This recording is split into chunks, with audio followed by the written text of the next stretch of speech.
लोकांच्या बद्दल कधी तुम्ही करणार विचार? आणि कोणी कुणावर उपकार करत नाही हो. हे जे सांगतात ना, आम्ही दिवस रात्र काम करतो, आम्ही आग्रह केला होता का काय? आम्ही तुमच्या दारात आलो होतो.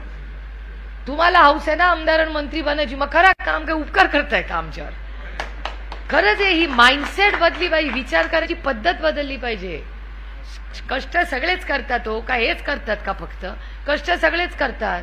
लोकांचा एक डायलॉग माझ्यामुळे बंद झाला, मी सकाळी लवकर उठतो, म्हटला दूधवाला पण उठतो. It's a fact. किती वाजता दादा तुम्ही किती वाजता उठता? कोण 4ला उठतं? तुम्ही 4ला उठता, मग रोज गावात भाषण करताना सांगता मी लवकर उठतो, मी लवकर. अरे मी कशाला करू? ते तुमच्या बायकोचा प्रॉब्लेम आहे, तुम्ही किती वाजता उठता, माझा नाहीये. तिला चहा करायला लागतो. It's a fact. हे बघा, आदरणीय पवार साहेब आजपर्यंत कधी भाषण केलंय असं की मी लवकर उठतो, मी आजारी आहे, माझं वय झालं, तेवलं म्हणतात हे माझं वय. सरकार फक्त 5 वर्षासाठी नसतात, धोरणात्मक कार्यक्रम घ्यायचे असतात. मी अनेक वेळा विचार करते आणि मी खूप घरगुती भाषण करते आता आणि मनापासून करते.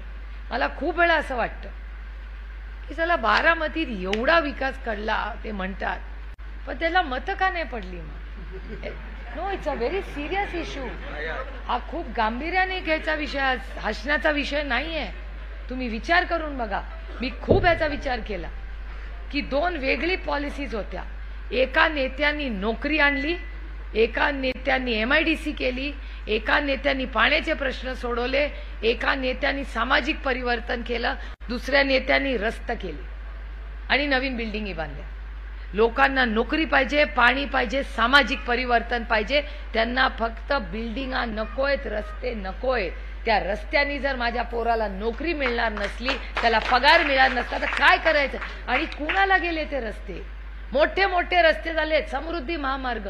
मी हे अभ्यासू बोलते, प्लीज माझी विनंती आहे. मी कुणावरही टीका करत नाही, मी स्वतः आत्मचिंतन केलंय त्याचं.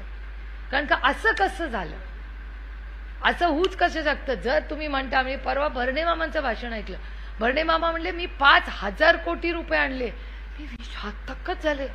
म्हटलं एका तालुक्यात 5,000 कोटी, मी माहिती मागवली. म्हटलं पता तो चले. 5,000 कोटी काय जोक नाही. मला 1 कोटी मध्ये शून्य किती माहिती नाही. 5,000 तुम्ही बँकवाले सांगा हो.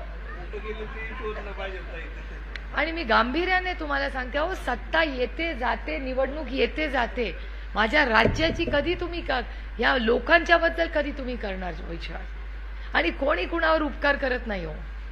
हे जे सांगतात ना, आम्ही दिवस रात्र काम करतो, आम्ही आग्रह केला होता का काय? आम्ही तुमच्या दारात आलो होतो. तुम्हाला हौस आहे ना आमदार आणि मंत्री बनायची, मग खरा काम काय उपकार करताय का आमच्यावर? खरंच आहे, ही माइंडसेट बदली पाहिजे, विचार करायची पद्धत बदलली पाहिजे. कष्ट सगळेच करतात हो, का हेच करतात का फक्त? कष्ट सगळेच करतात. लोकांचा एक डायलॉग माझ्यामुळे बंद झाला, मी सकाळी लवकर उठतो, म्हटला दूधवाला पण उठतो. It's a fact. किती वाजता दादा तुम्ही किती वाजता उठता? कोण 4ला उठतं? तुम्ही 4ला उठता, मग रोज गावात भाषण करताना सांगता मी लवकर उठतो, मी लवकर. अरे मी कशाला करू? ते तुमच्या बायकोचा प्रॉब्लेम आहे, तुम्ही किती वाजता उठता, माझा नाहीये. तिला चहा करायला लागतो. It's a fact. हे बघा, आदरणीय पवार साहेब आजपर्यंत कधी भाषण केलंय असं की मी लवकर उठतो, मी आजारी आहे, माझं वय झालं, तेवलं म्हणतात.